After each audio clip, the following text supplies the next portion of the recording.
주중에 전도사님을 만날 일이 있었는데 저에게 이런 질문을 했습니다.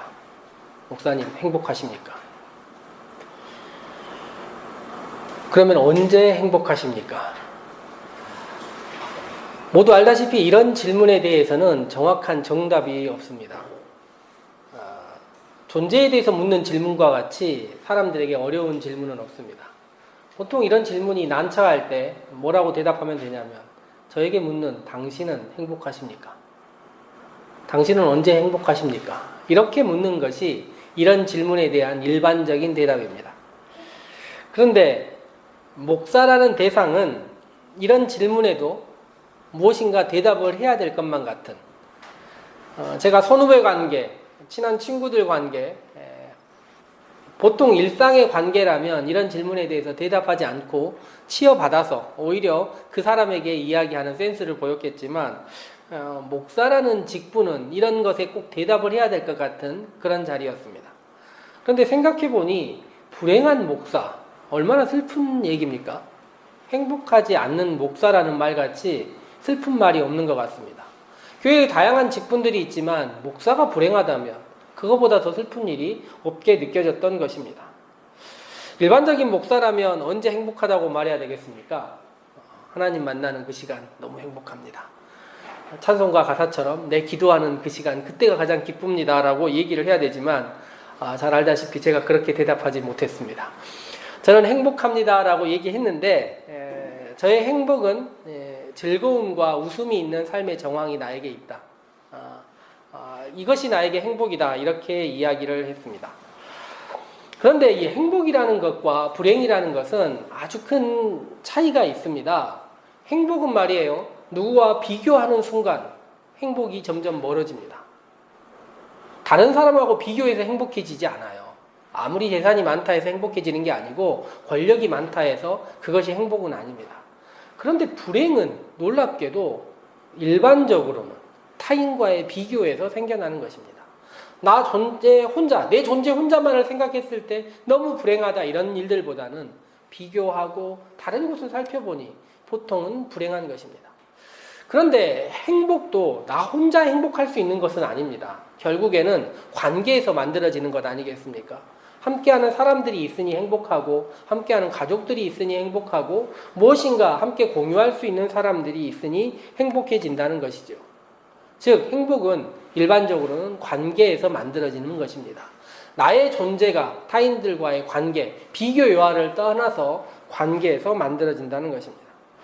그런데 우리가 살아가고 있는 이 시절이 이 관계를 중시하고 관계 안에서 행복을 만들어내는 일반적인 상황을 거부하고 있는 것이 문제입니다. 거리두기라는 말이 도처에서 나오고 있고, 개인의 의식적에서도, 사회적인 합의에서도, 일종의 국가의 권위와 권력에 의해서도 거리두기가 일상화되고 있습니다. 그리고 많은 사람들이 얘기하기로는 이런 상황이 더 반복되고 우리의 역사에서 더 많이 생겨날 것이라는 것을 보통 많은 사람들이 이야기하고 있습니다.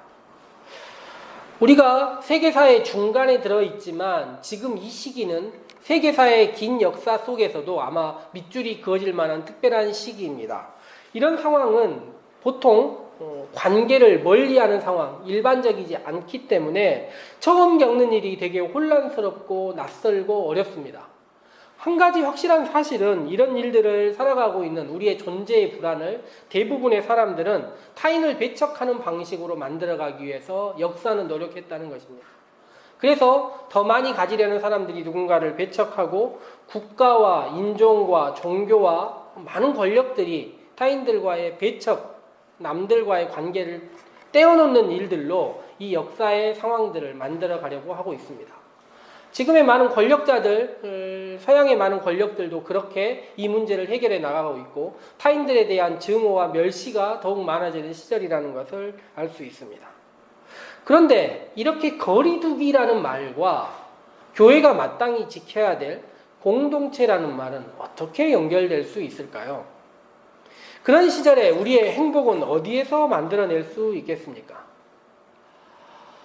혼자라 하지만 그래도 무엇인가 공동체를 향하는 어떤 지점들을 우리가 생각해야 하는 것이고, 아니면 더 적극적으로 공동체를 지향하고 공동체의 정신을 가져야 되는 시절들이 아니겠습니까?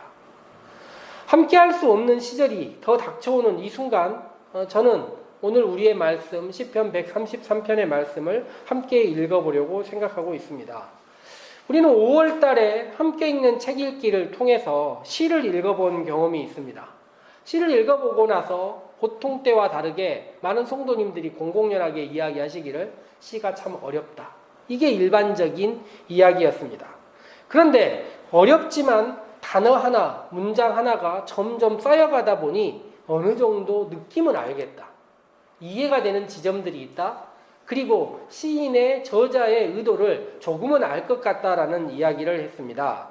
이와 마찬가지로 시편도 시로 되어 있기 때문에 하나하나 읽다 보면 이해하기가 쉽지 않습니다. 그런데 오늘 우리가 읽은 시는 서두에 뭐라고 적혀 있냐면요. 위쪽을 보시면 성전에 올라가는 순례자의 노래 이렇게 적혀 있습니다. 성전에 올라가는 사람들의 이야기라고 적혀 있는데 이 시가 133편에만 나오는 것이 아니라 120편부터 134편까지 무려 15편 동안 이어져 있습니다.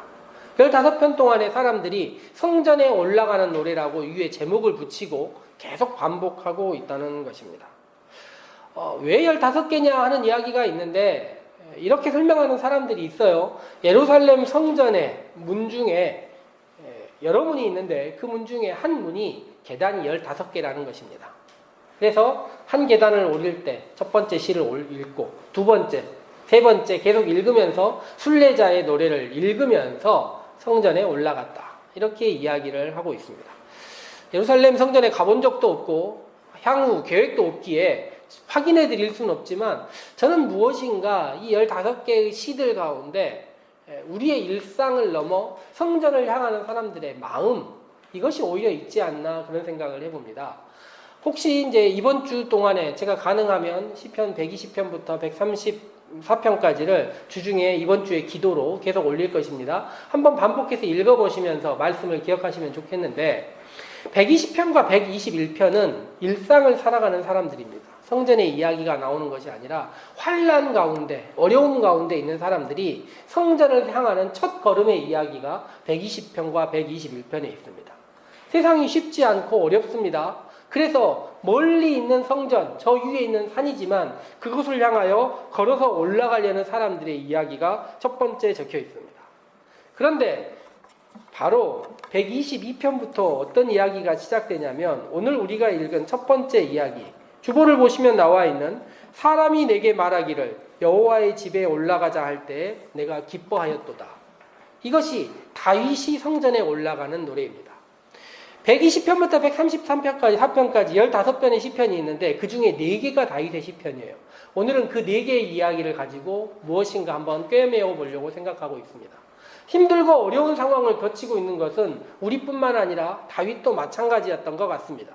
그런데 누군가가 다윗에게 와가지고 이야기를 하는 것입니다. 뭐라고 이야기를 하냐면 하나님의 집에 가자. 그 이야기를 듣는 순간 다윗의 마음이 어땠냐면 기뻤다는 것입니다. 다윗조차도 혼자 성전에 간 것이 아니라 함께하는 사람들과 함께 성전에 갔습니다. 그런데 122편에 이렇게 나온 다음에 123편이 성전에 올라가서 행복한 이야기가 있는 것이 아니라 성전에 올라가는 많은 사람들을 향하여 세상 사람들이 하는 조롱과 멸시와 비난이 담겨 있습니다. 성전에 가는 사람들을 향하여 사람들이 뭐라고 이야기를 하냐면 보이지도 않는 신을 향하여 있지도 않은 것들에 대해서 너희들은 이렇게 하느냐라고 조롱과 멸시가 있다는 것입니다. 그런데 124편에 다윗이 뭐라고 얘기하냐면 여호와께서 우리 편에 계시지 아니하셨더라면 우리가 어떻게 하였으랴. 우리가 하나님을 찾아가고 환난과 어려움 가운데서 하나님께 나아갑니다. 그러나 세상 사람들은 여전히 우리를 바라보는 시선이 그렇게 따뜻하지 못합니다. 그럴 때 다윗이 하는 고백이 무엇이냐면 하나님마저 우리와 함께하지 않았다면 우리가 어떻게 이 시절을 이겨낼 수 있겠느냐 이야기합니다. 그리하여 다윗은 뭐라고 이야기하냐면 다윗의 이후의 사람들의 이야기가 포로기로 돌아가서 성전 없이 살았던 사람들의 이야기까지 끄집어내면서 하나하나 고백하고 있는 것입니다. 그리고 다윗이 시편 131편에 뭐라고 고백을 하냐면, 오늘 우리가 매주일 침묵 기도를 하면서 읽은 시입니다. 131편에 읽어보면 이런 이야기가 나와요. 너무 큰 것을 바라지 않으며 분에 넘치는 놀라운 일을 이루려고 하지 않습니다. 세상 사람들과 다른 모습으로 살아가려고 성전을 찾고 성전을 함께한 다윗의 고백이 무엇이냐면, 하나님께 간구하면서 너무 큰 것을 바라지 않으며 분에 넘치는 놀라운 일을 이루려고 하지 않는다는 것입니다. 그리고 나서 다윗의 네 번째 시가 오늘 우리가 읽은 시입니다. 그 얼마나 아름답고 즐거운가, 형제 자매가 어울려서 함께 사는 모습. 134편은 찬양, 즉 송령으로 끝납니다. 그래서 133편이 실질적인 성전에 올라가는 노래의 끝이라고 부를 수 있어요. 그런데 다윗이 성전에 올라가는 이야기를 시작과 끝을 맺으면서 누군가 나에게 함께 성전에 가자 이야기를 했다는 것이고, 마지막에 어떻게 이야기를 하냐면 형제 자매가 어울려서 함께 사는 모습이 너무 아름답다, 이렇게 이야기합니다. 성전을 갔는데 하나님을 찾고 하나님께 소망을 두고 하나님께 간구하면서 많은 이야기를 하지만 그의 마지막 결론이 무엇이냐면 성전에서 함께하는 서로의 공동체가 너무 소중하다라는 거예요. 이것이 잊기 어려운 일이라고 다윗도 생각했던 것입니다. 그래서 두 번째 구절에 뭐라고 적었냐면, 머리 위에 부은 보배로운 기름 수염 곧 아론의 수염에 타고 흘러서, 이게 무엇이냐면 대제사장의 즉위식 장면이에요. 대제사장의 즉위식에 머리에 기름을 머리에 붓고 이 기름이 수염 아래로 흘러내리는 장면을 묘사하는데, 이것이 무엇이냐면 형제 자매가 어울려서 함께 하나님의 전에 있는 모습이 너무 장엄하고 너무 아름다운 모습이다라고 이야기를 하고 있습니다. 그리고 그 다음에 나와 있는 이야기가 이스라엘 북쪽의 가장 높은 헤르몬 산에서 이슬이 흘러내리는 것처럼 너무나 귀하고 아름다운 모습이다라고 다윗이 고백하고 있는 것입니다. 다윗조차도 하나님의 전에 하나님을 향하여 찾아갔지만 결국에 바라봤더니 공동체가 함께 있는 모습, 이것이 진정한 신앙의 모습이다 이야기를 하고, 그렇게 살아가는 사람에게 오늘 9절 마지막에 있는 것처럼 주님께서 그곳에서 복을 약속하셨으니 그 복이 영생이다, 이렇게 이야기를 합니다. 함께 모여 공동체가 사는 모습 안에 진정한 신앙의 길이 있다라고 이야기하는 것이죠. 생각해보면 꽤 오랜 기간 동안 우리는 이런 일에 너무 익숙했었던 것 같습니다. 누군가에게 교회 가자라고 하는 말이 그다지 어렵지 않은 말이었고, 교회 안에서 성도들이 교제하고 함께 어울려 지내는 모습이 너무나 익숙한 모습이었습니다. 그런데 코로나로, 팬데믹으로 무엇인가 어려움을 겪고 함께 하는 일이 쉽지 않다는 것을 경험하고 나서 다시 우리들은 성전에 올라가는 노래를 부르는 우리를 생각해 봐야 하는 것이죠. 함께 하나님의 전에 가자, 하나님의 말씀을 듣자, 예배하자는 것이 얼마나 귀한 일인지를 생각하고, 우리의 일상을 넘어 말씀을 찾아가는 그 발걸음이 얼마나 귀한지를 생각하며, 또한 공동체 안에서 이렇게 어려움과 세상 사람들의 이야기들이 있지만 우리들은 그래도 하나님의 자녀라는 공동체 의식을 가지고 서로와 하나님을 향한 열정을 갖는 사람들이 있다는 것이 얼마나 귀한지를 알아가고 있는 우리, 비록 과거와 같이 현재 많은 모임과 교제들을 하지는 못하고 있지만 이런 것이 진정한 신앙이라고 상상하고 그때를 추억하며 다시 올 미래를 상상하고 있는 우리가 진정한 신앙의 길이 아닌가 생각해 보는 것입니다. 지난주 말씀을 통해 성령을 받은 사람들의 이야기를 전했었습니다.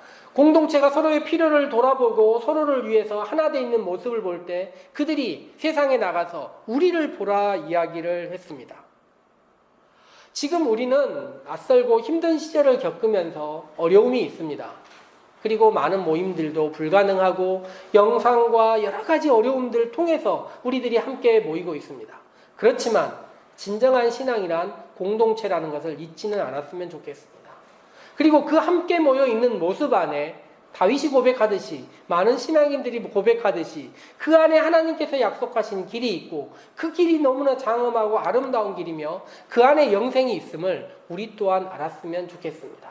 그리하여 흩어져 있지만, 나뉘어져 있지만, 거리가 두어져 있지만 우리의 마음만은 하나로 모아지고 다시 하나님께서 우리를 함께 하실 그날들을 서로서로 사모하면서 공동체가 서로를 위하여 기도하고 서로를 위한 마음만은 놓지 않는 함께 사는 신앙의 길을 생각하는 그런 시절들이 되었으면 좋겠습니다. 함께 기도하도록 하겠습니다.